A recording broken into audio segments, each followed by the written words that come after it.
আসসালামু আলাইকুম রহমতুল্লাহ। প্রিয় শিক্ষার্থী বন্ধুরা, ইজ অ্যাকাউন্টিং এর আজকের সাজেশন ক্লাসে তোমাদের স্বাগতম। আজকে আমরা বিবিএ অনার্স থার্ড ইয়ারের অ্যাকাউন্টিং ডিপার্টমেন্টের অ্যাডভান্স অ্যাকাউন্টিং 1 বইয়ের সাজেশন নিয়ে আসলাম। এই অ্যাডভান্স অ্যাকাউন্টিং 1 বইয়ের সাজেশনটা এমনভাবে তৈরি করা হয়েছে যাতে তোমরা শুরু থেকে কোন কোন চ্যাপ্টারের উপর বেশি গুরুত্ব দিবা এবং কোন কোন চ্যাপ্টারের উপর একটু কম গুরুত্ব দিয়ে পড়ে তোমরা পরীক্ষা ভালো করতে পারবা, সেই গাইডলাইনটাই মূলত আজকে আমি তোমাদের দিব। আমাদের এই সাজেশনগুলো যদি তোমাদের ভালো লাগে তোমরা অবশ্যই আমাদেরকে কমেন্টে জানাবা, তাহলে আমরা পরবর্তী সাবজেক্টগুলোর উপর এরকম সাজেশন তৈরি করবো ইনশাআল্লাহ। আজকের সাজেশনটা মূলত তোমরা যারা 2022 সালের পরীক্ষার্থী অর্থাৎ 24 সালে বিবিএ অনার্স থার্ড ইয়ারের যে পরীক্ষাটা হবে সেই পরীক্ষায় যারা অংশগ্রহণ করবে তাদের জন্য এই সাজেশনটা তৈরি করা। তো চলো আমরা আমাদের সাজেশনটি দেখে আসি। আজকের সাজেশনে আমাদের আলোচ্য বিষয় হচ্ছে কোন কোন চ্যাপ্টারের উপর আমরা বেশি গুরুত্ব দিব এবং কোন কোন চ্যাপ্টারের উপর কম গুরুত্ব দিব, এবং সেটা আমরা প্রিভিয়াস ইয়ারের কোয়েশ্চেন অ্যানালাইসিস করে তোমাদের দেখাবো যে এই চ্যাপ্টারগুলোর উপর আমরা কেন আসলে জোর দিব। প্রথমে আমি এখানে চ্যাপ্টারের সিরিয়াল নাম্বার দিয়েছি। অ্যাডভান্স অ্যাকাউন্টিং বইয়ে মূলত প্রথম চ্যাপ্টারটা হচ্ছে accounting for stock holder equity, দ্বিতীয় চ্যাপ্টারটি হচ্ছে কোম্পানি ফাইন্যান্সিয়াল স্টেটমেন্ট, এর মধ্যে একটা পার্ট হচ্ছে ক্যাশ ফ্লো স্টেটমেন্ট। তার মানে এখানে কোম্পানি ফাইন্যান্সিয়াল স্টেটমেন্ট তৈরি করতে বলতে পারে, আবার ক্যাশ ফ্লো স্টেটমেন্ট থেকেও অঙ্ক আসতে পারে। 3 নম্বর হচ্ছে রেভিনিউ রিকগনাইশন, এবং 4 নম্বর হচ্ছে অ্যাকাউন্টিং ফর লিজ, 5 নম্বর চ্যাপ্টার হচ্ছে accounting for change and error analysis, 6 নম্বর চ্যাপ্টার হচ্ছে অ্যাকাউন্টিং ফর অপারেটিং সেগমেন্ট, 7 নম্বর চ্যাপ্টার হচ্ছে accounting relating to bankruptcy and liquidation. এই 7টা চ্যাপ্টার থেকেই মূলত তোমাদের ম্যাথ আসে। এখন আমাদের পার্ট এ নিয়ে তো কোনো কথা নাই। পার্ট বিতে সাধারণত 4 থেকে 5টি ম্যাথ আসে, 3 থেকে 4টি থিওরি আসে। অর্থাৎ 5টা ম্যাথ আসলে 3টা থিওরি আসবে, 4টা ম্যাথ আসলে 4টা থিওরি আসবে। তার মানে পার্ট বি যদি তোমার ভালো করতে হয় তাহলে থিওরি পড়ার কোনো বিকল্প নাই। তোমরা যদি বিবিএ অনার্স থার্ড ইয়ার এর এই অ্যাডভান্স অ্যাকাউন্টিং 1 বা পুরো কোর্সের প্রস্তুতি ইজি অ্যাকাউন্টিং এর সাথে নিতে চাও, তোমরা চাইলে আমাদের রেকর্ডেড ক্লাসে তোমরা জয়েন হতে পারো। আমাদের প্রত্যেকটা চ্যাপ্টারের উপর গোছানো শুরু থেকে শেষ পর্যন্ত বেসিক লেভেল থেকে এনির কোয়েশ্চেন সলভ পর্যন্ত রেকর্ডেড ক্লাস তৈরি করা আছে। তোমরা চাইলে আমাদের সাথে যুক্ত হতে পারো আমাদের অনলাইন কোর্সে। আমাদের অনলাইন কোর্সে যুক্ত হওয়ার জন্য স্ক্রিনে দেখানো মেসেজ অপশন হোয়াটসঅ্যাপ নাম্বারে মেসেজ করে তোমরা আমাদের সাথে যুক্ত হতে পারো, এবং আমাদের সামান্য পরিমাণ যে কোর্স ফি সেটা পরিশোধ করে তোমরা আমাদের ক্লাসগুলো এনরোল করতে পারো। আশা করি তোমাদের প্রস্তুতিটা আমাদের সাথে ভালো হবে ইনশাআল্লাহ। তো যেটা বলতেছিলাম, তোমাদের পার্ট বিতে অবশ্যই তোমাদেরকে থিওরি পড়তে হবে। এখন কথা হচ্ছে এই থিওরি কোনগুলো পড়ব। পার্ট বি এর জন্য বিগত সালগুলোতে 2012 সাল থেকে শুরু করে 2020 সাল পর্যন্ত যেই থিওরিগুলো আসছে তোমার বইয়ে, প্রত্যেকটা সাজেশন বা প্রত্যেকটা বইয়ে এই প্রিভিয়াস ইয়ারের কোয়েশ্চেনগুলো আছে। কোনো সাজেশনের পিছনে তোমাদের দৌড়ানোর দরকার নাই। জাস্ট 2012 সাল থেকে 20 সাল পর্যন্ত যেই থিওরিগুলো আসছে সেই থিওরিগুলো তুমি পড়ে ফেললেই আশা করি এখান থেকে তুমি 2টা বা 3টা থিওরি কমন পেয়ে যাবা, আর 2টা বা 3টা ম্যাথ তুমি কমন পেয়ে যাবা। তার মানে তোমার এখান থেকে তুমি আনসার খুব সহজেই করে ফেলতে পারবা। এবার চলে আসি পার্ট সি নিয়ে। পার্ট সিতে তোমরা 7টা বা 6টা ম্যাথ পাবা, আর 1টা বা 2টা থিওরি পাবা। অর্থাৎ 7টা ম্যাথ আসলে 1টা থিওরি আসবে, আর যদি 6টা ম্যাথ আসে তাহলে 2টা থিওরি আসবে। এখানেও তুমি প্রিভিয়াস ইয়ারে আসা সবগুলো থিওরি যদি পড়ে ফেলো, অর্থাৎ এখানে তোমার আছে সাল ধরো 6 বছর বা 7 বছর, এই 7 বছরের 7টা থিওরি যদি তুমি পড়ে ফেলো তাহলে এখান থেকে একটা থিওরি তুমি পারবা। যে থিওরিটা আসবে ওটা তুমি পারবা। তাহলে তোমার কাছে ম্যাথের অপশন থাকবে আর মাত্র 4টি। তাহলে তুমি 4টি ম্যাথ আর একটা থিওরি দিলে তোমার পরীক্ষাটা খুব ভালো হবে, যারা একটু ম্যাথে দুর্বল তাদের জন্য। আর যারা ম্যাথে সবল বা যারা ম্যাথ ভালো পারো তাদের জন্য অবশ্যই পার্ট সিতে তুমি 5টা ম্যাথ খুব হেসে খেলে কমন পেয়ে যাবা, বা 5টা ম্যাথ তুমি খুব সহজেই অ্যান্সার করতে পারবা। এখন আমি তোমাদের দেখাবো কোন চ্যাপ্টারগুলোর উপর তোমরা বেশি গুরুত্ব দিবা। তো আমরা দেখি 2012 সাল আসলে কোন চ্যাপ্টার থেকে কত মার্কসের ম্যাথ আসছিল। এখানে আমরা দেখতে পাচ্ছি যে 1, 2, 3, 4, 5, 6, 7, 8 8টা ম্যাথ আসছে পার্ট সিতে, অর্থাৎ কোনো থিওরি আসে নাই।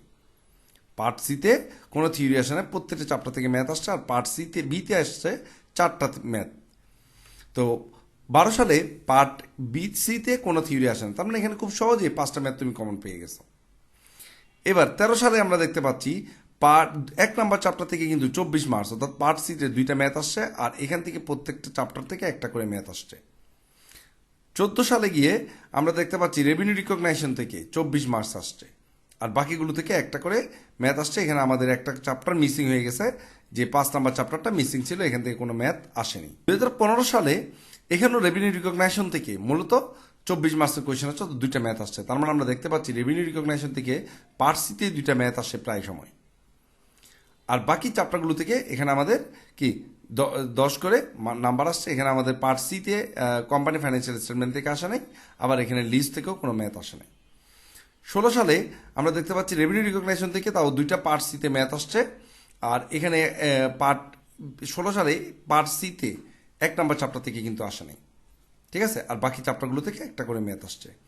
17 সালে গিয়ে আমরা দেখতে পাচ্ছি এখানে পার্ট বিতে 2টা ম্যাথ আসছে, একটা পার্ট সিতে আসছে। আবার রেভিনিউ রিকগনাইজেশনে গিয়ে আমাদের 2টা ম্যাথ আসছে 17 সালে। এবং অপারেটিং সেগমেন্ট থেকে কোনো ম্যাথ এই বছর আসে নাই 17 সালে।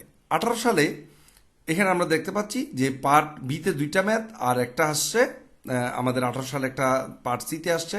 এবং এখানে রেভিনিউ রিকগনাইজেশন থেকে শুধু 10 মার্কসের একটা ম্যাথ আসছে। সবগুলো চ্যাপ্টার থেকে মোটামুটি একটা করে ম্যাথ আসছে। এখানে দেখো কোম্পানি ফাইন্যান্সিয়াল স্টেটমেন্ট এবং ক্যাশ ফ্লো স্টেটমেন্ট 2টাই কিন্তু আসছে। 19 সালে আমরা এখানে প্রত্যেকটা পার্ট থেকে একটা একটা করে ম্যাথ আসছে, কোনোটা পার্ট থেকে 2টা ম্যাথ আসে নাই।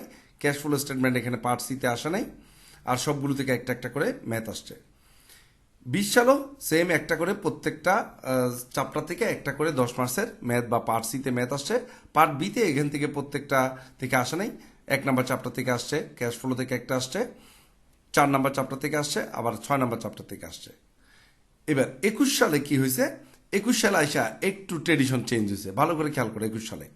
21 সালে প্রথম চ্যাপ্টার থেকে প্রতি বছর কিন্তু 10 মার্কসের একটা ম্যাথ থাকে, কিন্তু 16 সালে 10 মার্কসের ম্যাথ আসে নাই। 21 সালেও কিন্তু 10 মার্কসের ম্যাথ আসে নাই প্রথম চ্যাপ্টার থেকে, কিন্তু প্রতি বছর থাকে। আবার এদিকে অ্যাকাউন্টিং রিলেটিং টু ব্যাংক্রাপসি এখান থেকে কিন্তু প্রতি বছর 10 মার্কস থাকে, কিন্তু 21 সালে এখান থেকে 10 মার্কস আসে নাই। তার মানে তোমরা বুঝতে পারছো যে কোন চ্যাপ্টার থেকে আসলে কোন বছর বাদ দিবে সেটা বলা কিন্তু খুব মুশকিল। এই জন্য আমাদের যেই কাজটা করতে হবে, আমাদের প্রত্যেকটা চ্যাপ্টার থেকে অন্তত অ্যানুয়াল কোয়েশ্চেনগুলো মিনিমাম শেষ করতে হবে। যে চ্যাপ্টারগুলো আমরা কম গুরুত্ব দিব সেগুলোতেও যাতে আমরা অ্যানুয়াল কোয়েশ্চেনগুলো সলভ করা থাকে, তাহলে আমাদের কমন পাওয়ার সম্ভাবনা অনেক বেড়ে যাবে। যেমন রেভিনিউ রিকগনাইজেশন থেকে এখানে কিন্তু আমাদের 2টা ম্যাথ আসছে, পার্ট সিতে 2টা ম্যাথ আসছে। তো এই হচ্ছে আমাদের টোটাল কোয়েশ্চেন অ্যানালাইসিস। তাহলে 22 সালে কোন চ্যাপ্টারগুলো আমাদের বেশি গুরুত্ব দেওয়া যায়, তো আমি এই পরিসংখ্যানটা দেখাইয়া আমার মনে হয়েছে যে 22 সালের জন্য তোমাদের অবশ্যই প্রথম গুরুত্ব দিতে হবে রেভিনিউ রিকগনাইজেশন। এটা তোমরা 1 নম্বরে গুরুত্ব দিবা। তার মানে এই রেভিনিউ রিকগনাইজেশনের যতগুলো মেথড আছে সবগুলো মেথডের উপর ভালো করে গুরুত্ব দিবা। এখানে অনেকগুলো মেথড আছে, যেমন কমপ্লিটেড কন্ট্রাক্ট মেথড, তারপর হচ্ছে তোমার ইনস্টলমেন্ট সেলস মেথড, তারপর রিপোজ মার্চেন্ডাইজের যে ম্যাথগুলো আছে, এবং আমাদের কস্ট রিকভারি মেথড। এই মেথডগুলো সবগুলোর শাখা প্রশাখা একেবারে খুব ভালো করে তুমি এখানে কি প্রস্তুতি নিবা। 2 নম্বরে accounting for stock holder equity. এখান থেকে এই বছর 10 মার্কসের ম্যাথ আশা করতে পারি আমরা, এবং 4 মার্কসের একটা ম্যাথ, মানে 14 মার্কস এখান থেকে তুমি পেয়ে যাবা। তো এই চ্যাপ্টারটাও খুব ভালো করে দেখবা। এখানে common stock, preferred stock, treasury stock, stock dividend, cash dividend, participating, non participating, cumulative, non cumulative, তারপর লামসাম মেথডের ম্যাথ, এইগুলো সব তোমরা ভালো করে দেখে ফেললে এই 2টা চ্যাপ্টারের উপর খুব বেশি গুরুত্ব দিবা।